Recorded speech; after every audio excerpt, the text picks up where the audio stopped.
Hello to all students. अभी हम digestive system शुरू करेंगे। हर एक ऑर्गेनिज्म को ऊर्जा की प्राप्ति की आवश्यक है और बॉडी में उसके लिए माइक्रो मॉलिक्यूल्स की आवश्यकता पड़ती है जिसके कारण हमें पोषण मिलता है। Carbohydrate, protein, vitamin, feeds. ठीक है। वाटर क्यों ज़रूरी है? बॉडी को हाइड्रेट रखने के लिए ज़रूरी है। डाइजेस्टिव सिस्टम का इंट्रोडक्शन देख रहे हैं। न्यूट्रिशन के साथ साथ हमें वो न्यूट्रिशन क्यों आवश्यक है, बॉडी की रिक्वायरमेंट क्यों होती है, मतलब बॉडी को उनकी रिक्वायरमेंट होती है एनर्जी के लिए, ग्रोथ के लिए और रिपेरेशन के लिए। ठीक है। जिस फॉर्म में उन्हें लिया जाता है उसी फॉर्म में हम अब्जॉर्ब नहीं कर सकते, इसलिए डाइजेशन करना पड़ता है। तो डाइजेस्टिव सिस्टम के अंतर्गत जितने भी ऑर्गन्स आते हैं from mouth up to the anus, वो सारे हम एक एक करके पढ़ेंगे सबके बारे में। तो डाइजेशन क्या है, कौन से फिनोमिनन है? Conversion of complex food into simple substance. ठीक है। Can be easily absorbed by body. तो एक मैकेनिकल और बायोकेमिकल प्रोसेस है जिसमें फूड का हाइड्रोलाइटिक ब्रेकडाउन होता है। डाइजेस्टिव सिस्टम में क्या आता है? Alimentary canal plus digestive gland. तो इसको हम संयुक्त रूप में क्या कहते हैं? Alimentary canal plus digestive gland. ये सब संयुक्त रूप में क्या कहा जाता है? डाइजेस्टिव सिस्टम कहा जाता है। एलिमेंट्री कैनाल ह्यूमन में पूर्ण आहार नाल पाई जाती है, यानी ठीक है। लेंथ कितनी होती है? 9 मीटर तक की होती है, लगभग 30 फीट। मनुष्य में पाचन आहार नाल में होता है, इसीलिए इसे बाह्य कोशिकीय पाचन या एक्स्ट्रा सेलुलर डाइजेशन कहते हैं। ठीक। नेक्स्ट अब है parts of alimentary canal. Mouth, buccal cavity, oesophagus, stomach, small intestine, large intestine and anus. ये सारे पार्ट्स हैं, एक एक करके सबके बारे में देखेंगे। उसके बाद दूसरा पार्ट कौन सा आता है? Digestive gland. पहला पार्ट तो ये हो गया, दूसरा पार्ट डाइजेस्टिव ग्लैंड। कितने तरह की ग्लैंड होती हैं बॉडी में? 3 तरह की। सलाइवरी ग्लैंड्स, लीवर ग्लैंड और पेनक्रियास, ये तीनों ग्लैंड हैं। ठीक है। सलाइवरी ग्लैंड्स, लीवर ग्लैंड्स और पेनक्रियास, ये तीनों क्या है? ग्रंथियां हैं शरीर की जो पाचक रसों का स्राव करती हैं।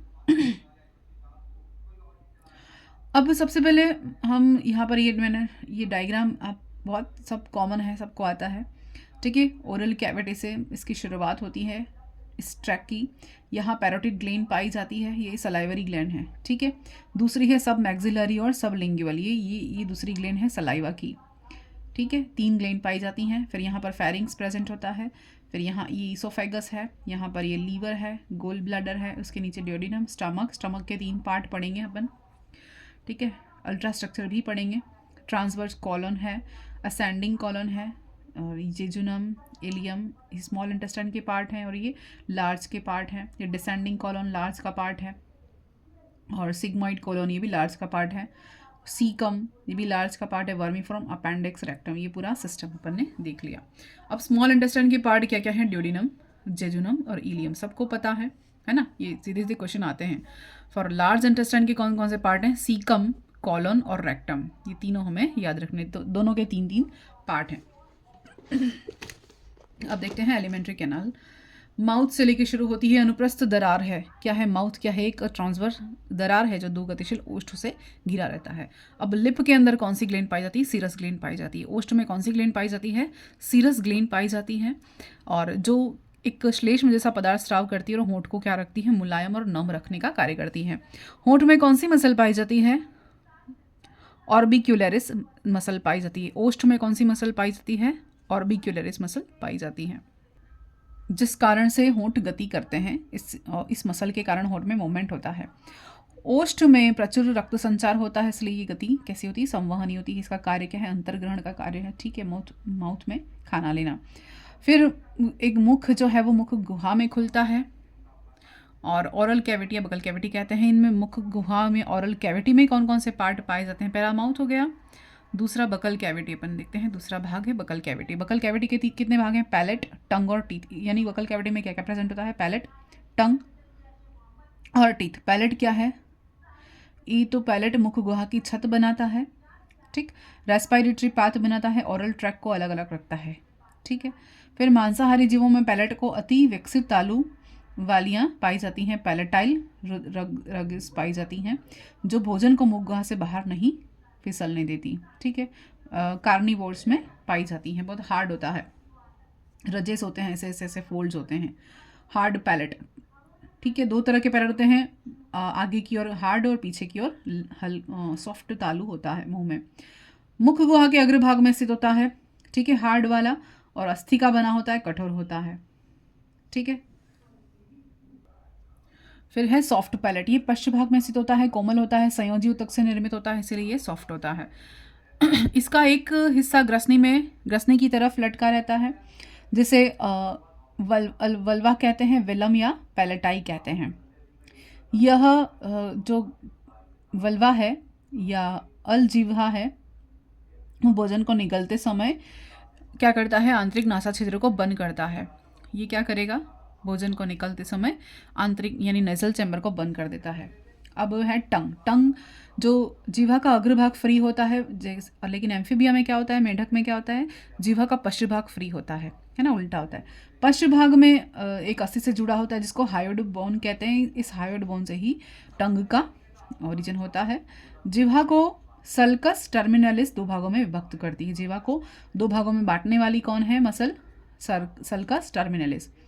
इस टंग के ऊपर स्वादांकुर पाए जाते हैं, टेस्ट बर्ड्स पाई जाती हैं। 3 तरह की होती हैं, फंगीफॉर्म पैपिली, फिलीफॉर्म पैपिली और सर्क्यूवेलेटल पैपिली। 3 तरह की पैपिली होती हैं।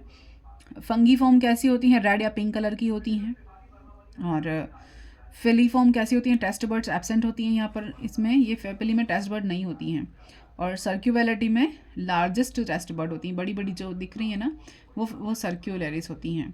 फिर ये बड़े बड़े जो पीछे की ओर हैं सर्कमवेलेटाइल है ना, सर्कमवेलेटाइल ये फंगीफॉर्म है, और ये हैं फिलीफॉर्म छोटे छोटे जो हैं वो, ठीक है। अब टिप पर टंग के टिप पर स्वीट जो है वो टेस्ट लगता है टिप, और साइड पर सॉल्टी टेस्ट आता है, साइड्स पर सॉर खट्टा टेस्ट आता है, और पोस्टीरियर पार्ट पर बिटर टेस्ट आता है, ठीक है। सबको पता है ये बेसिक चीज़ें। अब है नोट, क्या टंग पर मिर्च के तीखे स्वाद का कोई स्वादांकुर नहीं होता, इसलिए मिर्च खाने से मुंह जलता है, टेस्ट नहीं आता। और जीवा पर पेन रिसेप्टर पाए जाते हैं, इसीलिए मिर्ची खाने से तीखा लगता है। ये पूरा डायग्राम एपिग्लोटिस है। मानव मुंह में क्या पाया जाता है, फॉलिड पेपिली नहीं पाए जाते, और इसीलिए ये यहाँ पर सर्कमवेलिटी, ये पूरा बड़ा डायग्राम मैंने बना लिया टंग का, ठीक है। अब जिह्वा पर जिह्वा अपनी अधर सतह से मुख गुहा की और फर्श से जुड़ी रहती है, हायोइड बोन से जुड़ी रहती है, और टंग जहाँ से जुड़ी रहती है मुख गुहा में, वो क्या होती है, फर्श पर फ्रेनुलम लिंगुआ कहते हैं, ठीक है, फ्रेनुलम लिंगुअल कहते हैं, जहाँ से टंग मुख की कैविटी से जुड़ी रहती है। अब फंक्शन क्या है, स्पीच बोलने में, सलाइवा सेक्रेशन में, और मुख की सफाई, उसके कार्य हो गए। आप टीथ देखते हैं, ह्यूमन के टीथ का ओरिजिन क्या है, एक्टोडर्मल मेसोडर्मल दोनों ओरिजिन होती है। मानव के टीथ कैसे हैं, डाइफाइडोन, ये क्वेश्चन बनता है ना, डाइफाइडोंट है, फिर हेट्रोडोंट है ना, तो ये बनता है क्वेश्चन। और जीवन में दो दांतों के दांतों के 2 सेट पाए जाते हैं, 2 सेट ऑफ टीथ, ठीक है, 2 सेट होते हैं, इसलिए डाइफाइडोन देते हैं, द्विबार दंती। और उसके बाद है नेक्स्ट है milk teeth are replaced by permanent teeth, ठीक है। दूध के दांत कितने होते हैं, 20 होते हैं, इनको मोनोफायोडोंट कहते हैं, एक बार ही आते हैं ना दूध के दांत, इसलिए मोनोफायोडोंट कहते हैं। और दूध के दांत जो होते हैं 9 से 10 वर्ष तक गिर जाते हैं और फिर रिप्लेस हो जाते हैं। 32 में से 20 दांत गिरकर फिर रिप्लेस होते हैं, और 12 दांत जीवन में केवल एक बार आते हैं, याद रखना है कि 12 दांत सिर्फ एक बार आते हैं, सिर्फ 20 दांत हैं वही रिप्लेस होते हैं, ठीक है। मिल्क टीथ मोनोफायोडोंट है, और केवल 12 दांत हैं जीवन में एक बार आते हैं, ठीक है। अब दांतों के प्रकार, हेट्रोडोंट विषम दंती होते हैं ये, क्योंकि ये 4 प्रकार के होते हैं अलग अलग, इंसिजर्स, कैनाइन, प्रीमोलार और मोलार। इंसिजर्स कितने होते हैं, 8 होते हैं, ठीक है। कैनाइन कितने होते हैं, 4 होते हैं, 2 ऊपर 2 नीचे। प्रीमोलार 8 होते हैं, 4 ऊपर 4 नीचे। और मोलार कितने होते हैं, 12 होते हैं, 6 ऊपर 6 नीचे। हाथी दांत जो होता है, tusk of elephant are modified incisors, तो जो हाथी दांत होता है क्या होता है, वो इंसिजर का फॉर्म है, ठीक है। और शाकाहारी में कैनाइन एब्सेंट होते हैं, मांसाहारी में विकसित होते हैं, शाकाहारी जीवों में इनके स्थान पर खाली जगह होती है जिसको डायस्टेमा कहते हैं, ठीक है।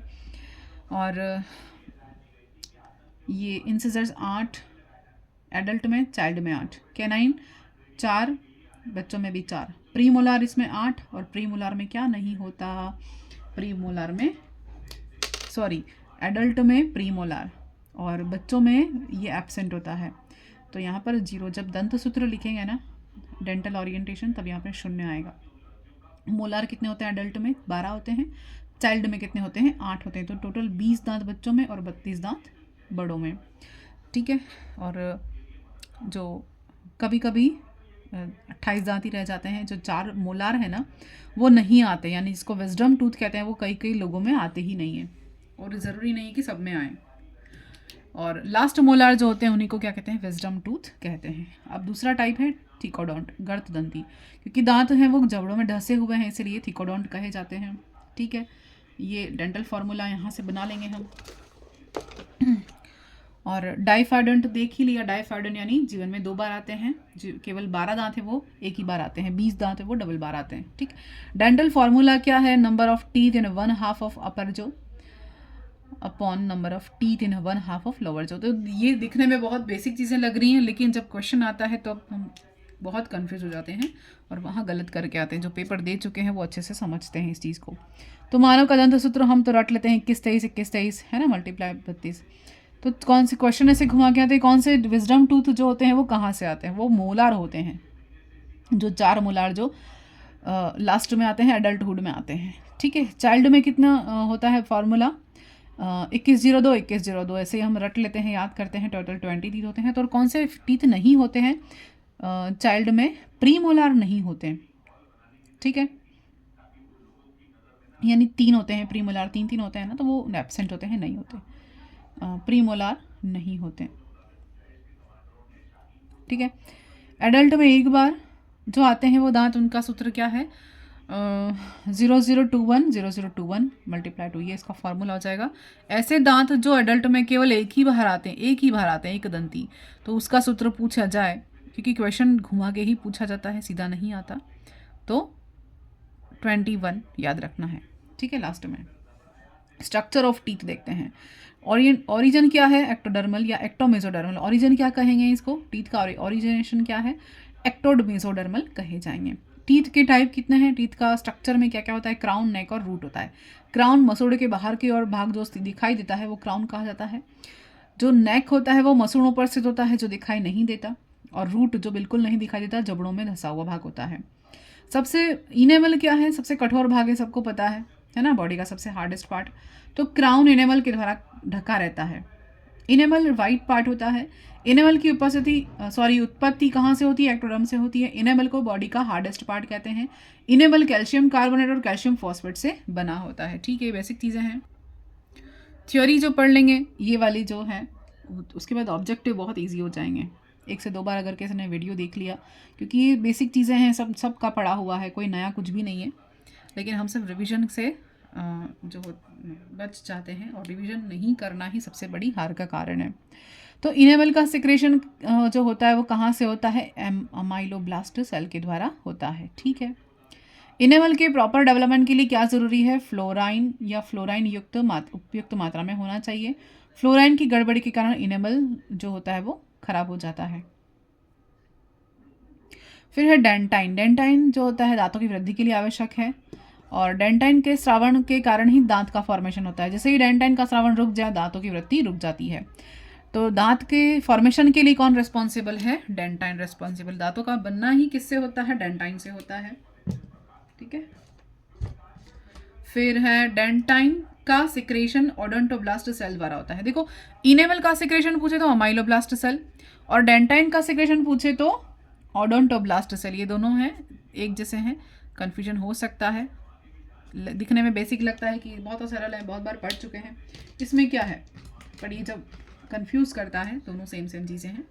फिर पल्प कैविटी। पल्प कैविटी क्या होता है, दांतों की कैविटी जो होती है वहाँ पर दांतों को, डेंटाइन को पोषण देने का काम करती है। इस कैविटी को घेरे हुए ओडोंटोब्लास्ट सेल्स द्वारा निर्मित ओडोंटोब्लास्ट लेयर पाई जाती है, और इस कैविटी के आधार पर क्या पाया जाता है, शीर्षस्थ छिद्र पाया जाता है, ठीक है। इस छिद्र द्वारा क्या होगा, नर्वस और ब्लड्स जो होती हैं वो पल्प कैविटी से एंट्री करती हैं और डेंटाइन को पोषण देती हैं। यहाँ पर आप देख सकते हैं, ये वाला पार्ट कैप कहा जाता है, मिडिल पार्ट नेक, और ये रूट है, ये एपिकल पोर। फिर यहाँ पर सेमेंटोसाइट सेल्स होती हैं, फिर नर्व्स प्लस ब्लड वेसल्स होते हैं अंदर वाले पार्ट में, ये ओडोंटोब्लास्ट सेल्स है, ये पल्प कैविटी है, डेंटाइन, और ये सबसे बाहरी पार्ट इनेमल। अब देखते हैं फेरिंग्स। सेकेंड पार्ट है, पहला तो माउथ हो गया, दूसरा बकल कैविटी, तीसरा पार्ट क्या है, फेरिंग्स। बकल कैविटी फेरिंग्स में ओपन होती है, बकल कैविटी कहाँ ओपन होगी, फेरिंग्स में ओपन होगी। ठीक है, फूड और एयर के लिए कॉमन पैसेज है, ठीक है, ये भी पता है। और इस भाग में नेजल कैविटी, ओरल कैविटी दोनों ओपन होते हैं, यानी कि नेजल कैविटी और ओरल कैविटी दोनों कहाँ ओपन होते हैं, फेरिंग्स में ओपन होते हैं। ये छोटी छोटी चीज़ें हैं जो हम हमेशा इग्नोर कर देते हैं, और इतना कि ये तो क्या ही पढ़ेंगे करके इग्नोर कर देते हैं, और क्वेश्चन में यही आता है एग्जाम में। ग्रसनी वाले क्षेत्र से दो छिद्र का जुड़ाव रहता है, ठीक है, एक गलेट और एक ग्लोटिस। गलेट क्या है, इस छिद्र का संबंध ग्रासनल से है, फूड पाइप से, और ग्लोटिस का संबंध किससे है, वायुनल से, एयर यानी ट्रैकिया से है। ठीक है, ये दोनों भी इम्पॉर्टेंट है, बेसिक है, लेकिन हम इन चीज़ों को पढ़ते नहीं कई बार। गलेट है वो फूड के लिए, ठीक है, और ग्लोटिस है वो एयर पासेज है। अब आ जाते हैं ईसोफेगस। ईसोफेगस जो है ग्रास नाल ग्रसनी को अमाशय से जोड़ती है, ठीक है। ग्रास नाली में किसी प्रकार का कोई पाचन नहीं होता, बेसिक क्वेश्चन है। ग्रास नाल तनुपट्ट को यानी कि डायफ्राम को भेद कर बाईं ओर मुड़ जाती है, ठीक है, आमाशय में खुलती है। ग्रास नाल और आमाशय के बीच यानी उनके दोनों जंक्शन पर, ईसोफेगस और स्टमक के जंक्शन पर क्या प्रेजेंट होता है, गैस्ट्रो ईसोफेजियल स्फिंक्टर प्रेजेंट होता है, ठीक है। ईसोफेगस की क्रमांकुंचन ग्रंथियां यानी कि कौन सी मसल्स कॉन्ट्रैक्शन होता है, कॉन्ट्रैक्शन या पेरिस्टाल्टिक मूवमेंट होता है, और इस प्रकार की जो गतियां हैं संकुचनशील गतियां हैं जो भोजन को आमाशय में भेजने का काम करती हैं, ठीक है। ग्रास नल में ऐच्छिक अनैच्छिक पेशियां दोनों पाई जाती हैं, ऐच्छिक और अनैच्छिक दोनों प्रकार की पेशियां पाई जाती हैं, दोनों याद रखना है। ग्रास नाल में ईसोफेगस में श्लेष्म ग्रंथियां होती हैं और श्लेष्मा का म्यूकस का स्राव करती हैं, भोजन को चिकना बनाती है ताकि आसानी से भोजन आगे की ओर बढ़ सके, और आमाशय में शिफ्ट हो जाते हैं, ठीक है, ईसोफेगस। अब आमाशय क्या है, जे शेप का एक चैम्बर है, यहाँ पर क्या होता है, आमाशय को घेरे हुए म्यूकोसा परत के वलन जो रजिस पाए जाते हैं या रिंकल्स पाए जाते हैं, और रजिस का पाया जाना ही कैंसर का संकेत है। आमाशय में अगर रजिस पाए जा रहे हैं म्यूकोस लेयर के ऊपर, ऐसे ऐसे वलन है, तो क्या है वो कैंसर का संकेत है। अब आमाशय कितने पार्ट में है, 3 पार्ट में डिवाइड है। इसका अल्ट्रल स्ट्रक्चर पढ़ेंगे, लेयर पढ़ेंगे, सब कुछ पढ़ेंगे। 3 पार्ट में, पहला कार्डियक, फंडिक और पाइलोरिक। कार्डियक, फंडिक और पाइलोरिक 3 भाग हैं किसके, स्टमक के, ठीक है। ये ईसोफेगस है, ईसोफेगस से यहाँ पर शुरुआत हो रही है फंडिक पार्ट की, ठीक है, फिर कार्डियक पार्ट और ये पाइलोरिक पार्ट। अब यहाँ पर देखिए ये जो सी शेप है ना, ये वाला मतलब कॉनकेव सरफेस बना रहा है, उसको ग्रेटर कर्वेचर कहते हैं। इसको क्या कहते हैं, ग्रेटर कर्वेचर कहते हैं। और जो ये वाला पार्ट है ना, इसको कहते हैं लेजर कर्वेचर कहते हैं। अंदर वाला जो कॉन्वेक्स वाला पार्ट है वो, सॉरी कॉन्वेक्स उत्तल, इसको कॉन्वेक्स कहेंगे, उत्तल पार्ट ये ग्रेटर कर्वेचर बनाएगा, और अवतल पार्ट क्या बनाएगा, लेजर कर्वेचर बनाएगा। यहाँ पर पाइलोरिक स्फिंक्टर है जो कि ड्यूडेनम से ओपनिंग के पहले होता है, ये पाइलोरिक पार्ट है, ईसोफेगस है। अब देखिए आमाशय में भोजन कितने घंटे रहता है, 4 से 5 घंटे के लिए रहता है। आमाशय में या स्टमक में म्यूकोसा लेयर के वलन जो होते हैं वो जठर ग्रंथियों में यानी गैस्ट्रिक ग्लैंड्स का निर्माण करते हैं। अगर म्यूकोसा के वलन हैं वो क्या करेंगे, ग्लैंड का फॉर्मेशन करेंगे, ठीक है। और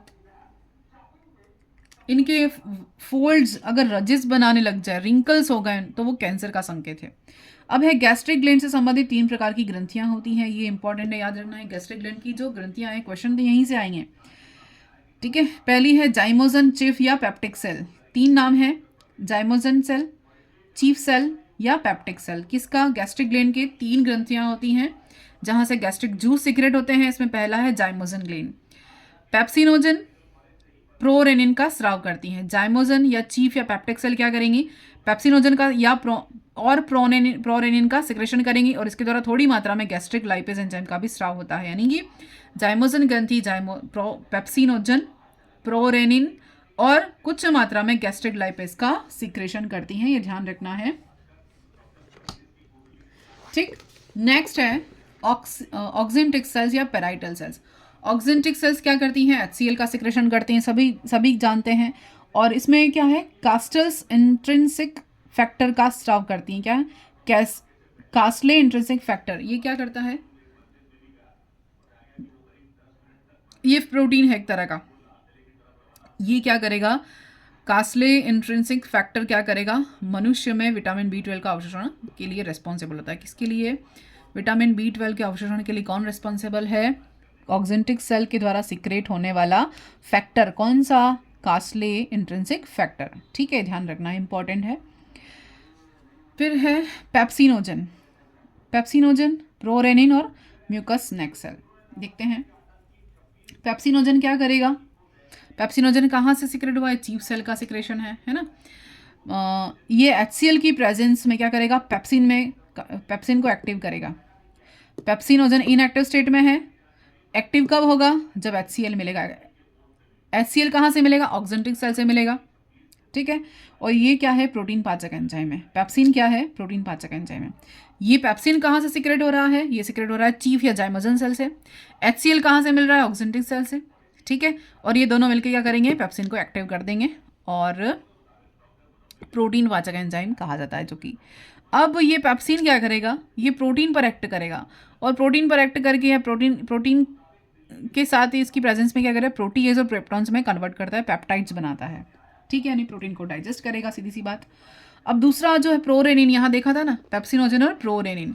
ये प्रोरेनिन क्या कर रहा है, ये भी HCl की प्रेजेंस में एक्टिव रेनिन बना रहा है। ये इनएक्टिव है और ये एक्टिव है। ये रेनिन क्या है, मिल्क प्रोटीन को डाइजेस्ट करता है। रेनिन क्या है, सिर्फ नवजात शिशुओं में ही पाया जाता है, एडल्ट में नहीं, रेनिन का सिक्रेशन नहीं होता, रेनिन नहीं पाया जाता।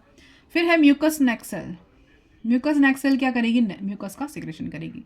म्यूकस आमाशय की भित्तियों को हाईली एसिडिक HCl से प्रोटेक्ट करना है। म्यूकस लेयर का काम क्या है, एसिडिक से, यानी कि जो HCl होता है यहाँ से सिक्रेट हो रहा है, उससे हमारी बॉडी की सेल को डैमेज ना हो, उसके लिए रक्षा करता है। यानी कि HCl से स्टमक का बचाव करना, बाइकार्बोनेट आयन और श्लेष्मा बाइकार्बोनेट आयन। ठीक है, Fe3+ को Fe2+ में रिड्यूस करता है। किसका काम है ये, इसका। ठीक है, HCl से स्टमक का बचाव ये करेगा, ये करना। और आमाशय में मुख्य पाचन किसका होता है, प्रोटीन का, ये भी क्वेश्चन बन सकता है। और स्टमक में रेनिन का पाचन होता है, कैसिन प्रोटीन, कौन सी, कैसिन प्रोटीन का पाचन होता है। HCl से स्टमक का बचाव करता है कौन, कार्बोनेट आयन और श्लेष्मा। ठीक है, बाइकार्बोनेट आयन। और ये और क्या करेगा, स्टमक के अंदर म्यूकस में क्या होगा, फेरस को फेरिक में रिड्यूस करता है, पाचन करता है। नेक्स्ट देखते हैं, फिर है स्मॉल इंटेस्टाइन। नेक्स्ट पार्ट अपने पास है, स्टमक हो गया, अब है स्मॉल इंटेस्टाइन। डायमीटर में कम होता है, इसलिए स्मॉल कहा जाता है, बल्कि होती लंबी है। लंबाई में तो लार्ज से लंबी होती है, लेकिन इसका डायमीटर कम होता है ना, इसीलिए इसको स्मॉल कहते हैं। ठीक है, आहार नाल का सबसे लंबा कुंडलित भाग होता है। फंक्शन क्या है, भोजन का पूर्ण पाचन छोटी आंत में होता है, सबको पता है। साथ ही भोजन के अवशोषण में महत्वपूर्ण है, और फूड के एब्जॉर्प्शन के लिए ये सबसे ज़्यादा एरिया देता है, सरफेस एरिया प्रोवाइड कराता है। इनमें क्या क्या होगा, विलाई प्रेजेंट होंगे, माइक्रोविलाई प्रेजेंट होंगे, और फोल्ड्स ऑफ क्रैकिंग के फोल्ड्स पाए जाते हैं, जिन्हें प्लीका सर्कुलरिस भी कहते हैं। और फिर छोटी आंत की लंबाई अधिक होती है। ठीक है, इन्हीं के कारण इनकी लंबाई अधिक होती है। फोल्ड्स ऑफ क्रैकिंग या क्रैकिंग क्या बोलेंगे, कैकरिंग।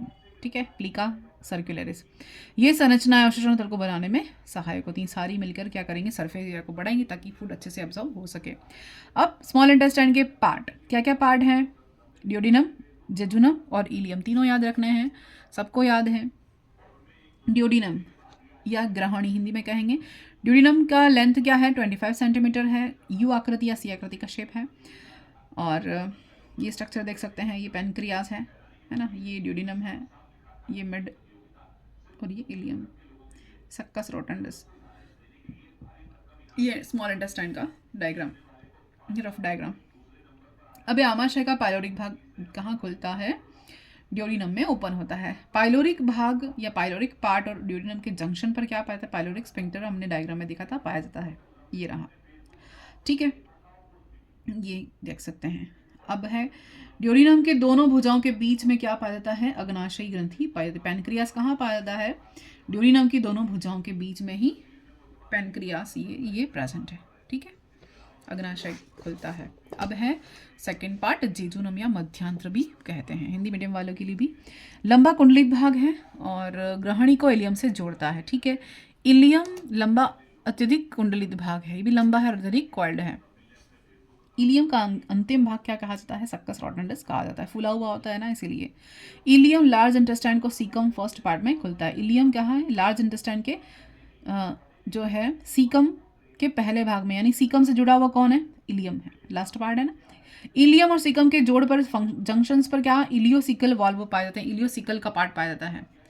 इलियम और सीकम के जोड़ पर, जहाँ ये इलियम यहाँ खत्म होगा, रोटेंडस है, और यहाँ पर लार्ज इंटेस्टाइन शुरू हो रही है, तो इसके जंक्शन पर क्या है? इलियोसिकल का पार्ट है, और फर्स्ट पार्ट लार्ज इंटेस्टाइन का कौन है? सीकम है। अब आते हैं लार्ज इंटेस्टाइन पर। डायमीटर में अधिक होता है ना, इसलिए इसको लार्ज कहते हैं, जबकि लेंथ में ये छोटा होता है स्मॉल इंटेस्टाइन से। इस भाग में भोजन का पाचन नहीं होता, केवल कुछ पदार्थों का अवशोषण हो सकता है, और एक्स्ट्रा वाटर इस भाग में अवशिष्ट भोजन द्वारा संग्रहित, ये दोनों काम यहाँ पर हो जाते हैं। एक्स्ट्रा वाटर भी हो जाता है एब्जॉर्ब, और अवशिष्ट भोजन का संग्रहण हो जाता है। इसके 3 भाग हैं, सीकम, कोलन और रेक्टम। सीकम क्या है? मानवों में अल्प विकसित यह एक ब्लाइंड सैक है। इसके अंतिम भाग में उंगली नुमा प्रवर्ध पाए जाते हैं, जिन्हें वर्मीफॉर्म अपेंडिक्स भी कहते हैं। सीकम का पार्ट है। वर्मीफॉर्म अपेंडिक्स किसका पार्ट है? सीकम का पार्ट। एक क्वेश्चन आता है।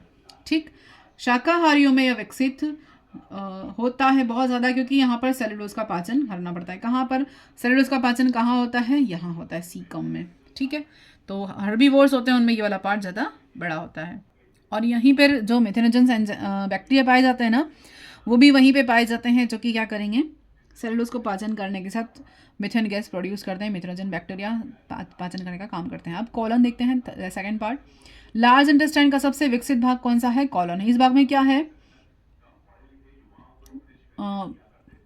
पॉकल नुमा संरचनाएं पाई जाती हैं, और इन्हें होस्ट्रा कहते हैं। कुछ अनुलंब पेशी रज्जु भी पाए जाते हैं, जिन्हें टीनिया कोलाई कहते हैं। ठीक है, ये किसका है? कॉलन का पार्ट है, टीनिया कोलाई। ऐसे होस्ट्रा, ऐसे ऐसे चैम्बर पाए जाते हैं ना, इनको क्या कहते हैं? होस्ट्रा कहते हैं।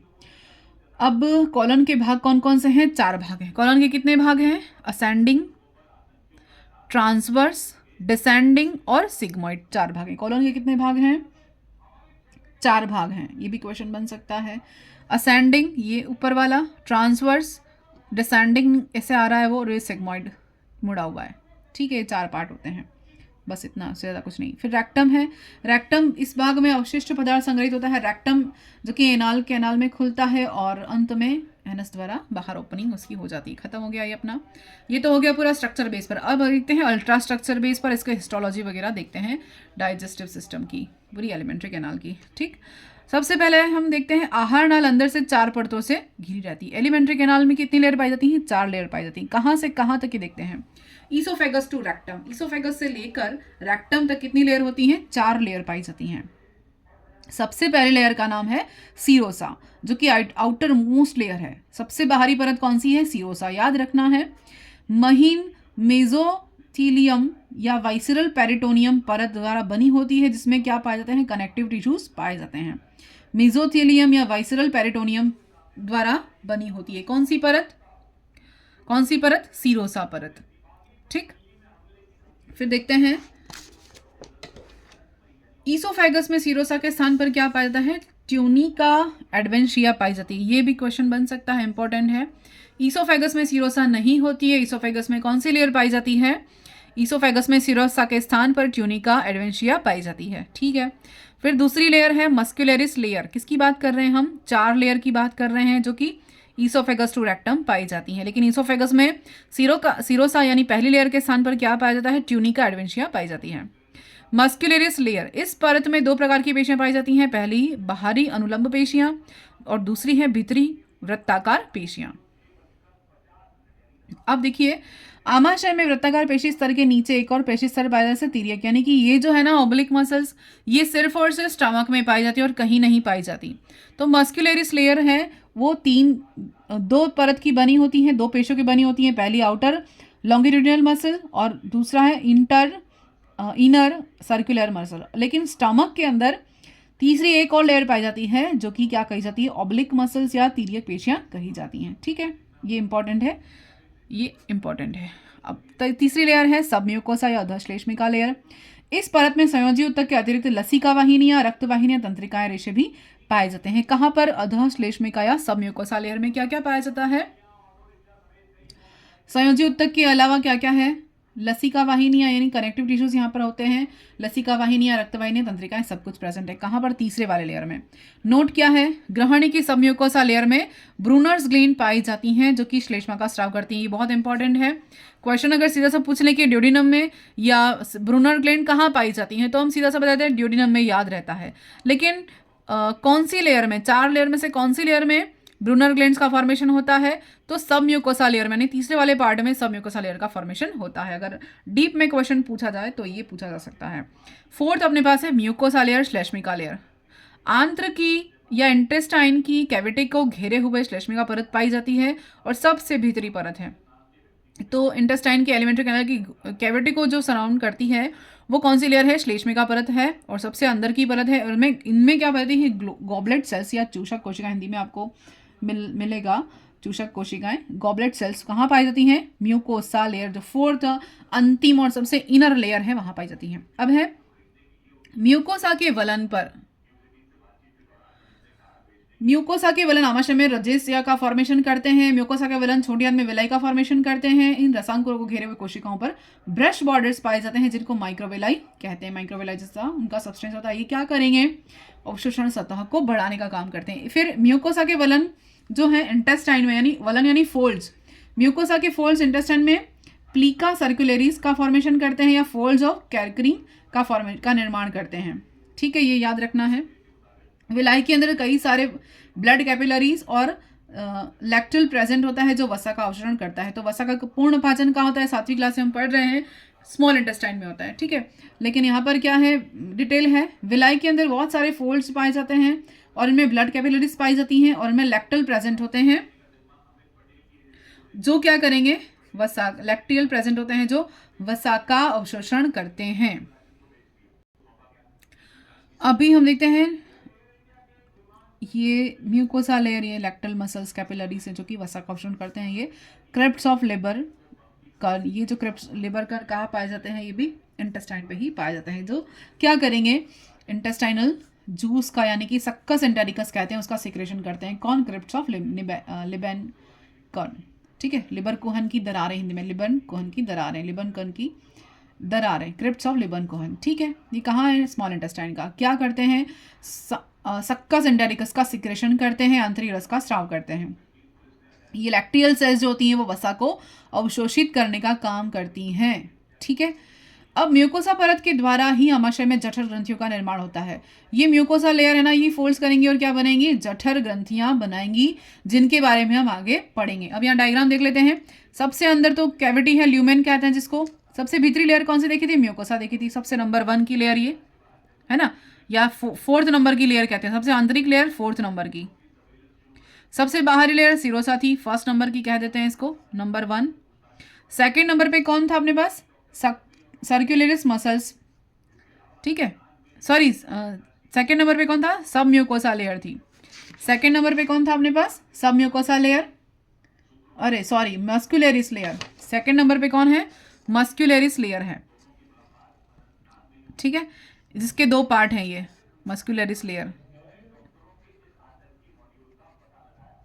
इसके 2 पार्ट हैं, लॉन्गिट्यूडिनल और सर्कुलर, और ऑब्लिक मसल भी होता है जो कि स्टमक में होता है। और 3rd जो है वो सब म्यूकोसा वाला लेयर है, और 3rd लेयर जो है वो सब म्यूकोसा लेयर है। ठीक है, ये डायग्राम अपने हिस्टोलॉजी ऑफ एलिमेंट्री कैनाल देख लिया। नेक्स्ट वीडियो में हम डाइजेस्टिव ग्लैंड्स के बारे में पढ़ेंगे। Thank you.